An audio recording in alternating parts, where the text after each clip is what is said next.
le Carex Elata aurea.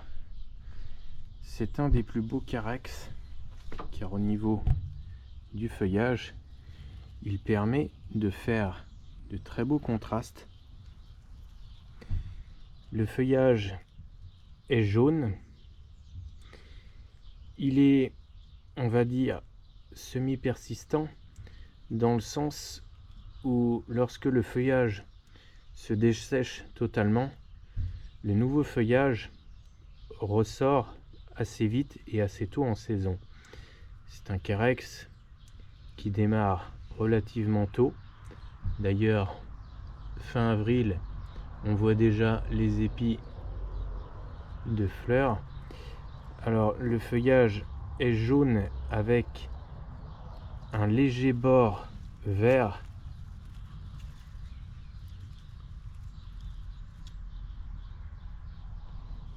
On peut dire qu'au niveau couleur, ça fait très jaune fluo. Alors, bien qu'étant très jaune, il résiste très bien au soleil. Il faut un sol relativement frais, il n'acceptera pas les sols trop secs. Au niveau rendu, il est très joli de faire des compositions avec notamment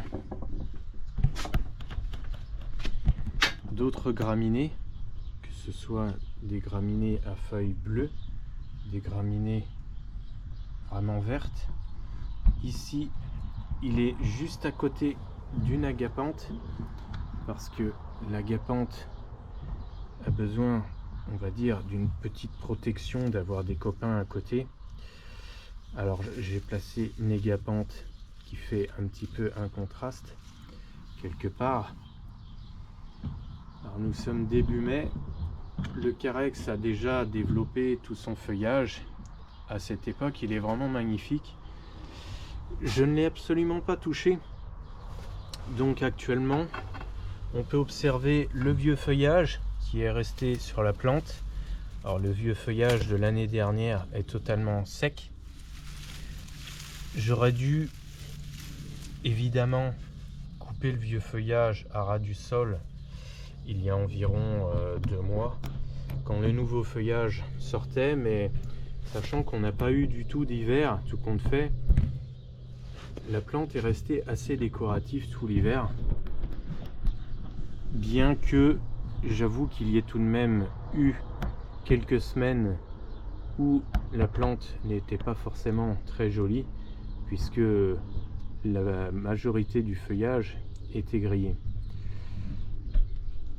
Alors au niveau des dimensions, c'est une plante qui prospère assez lentement. Le pied prend environ 30 à 40 cm. La plante prend environ 50 à 60 cm. Le feuillage est relativement arqué. Il n'est pas dressé. On voit que toutes les feuilles d'ailleurs sont soit tombantes, soit arquées. Même les épis, on voit que les épis ne sont pas forcément très dressés et très robustes, très forts, bien que au milieu on ait toutefois quand même quelques épis bien dressés. Alors la plante culmine jusqu'à 80 cm de hauteur environ. On est en dessous du mètre. Le feuillage, lui, est plutôt assez court puisque la majorité du feuillage ne dépasse pas les 30 à 40 cm. Alors c'est une plante très facile à caser dans les massifs. Je conseillerais soit d'utiliser des paillages, soit de faire des compositions avec des plantes beaucoup plus basses à proximité, donc des feuillages très bas, très courts. Ici à proximité, juste à côté, je l'ai associé à une astilbe qui va bientôt fleurir. Alors les boutons sont en fleurs. Dans une autre partie du jardin, je l'ai associé à d'autres graminées, graminées bleues et graminées vertes ou graminées panachées. C'est une plante qui peut aussi être utilisée dans des jardins de graminées comme des jardins modernes ou des jardins plus ou moins asiatiques ou zen. C'est une plante qui n'est pas forcément très répandue et très connue.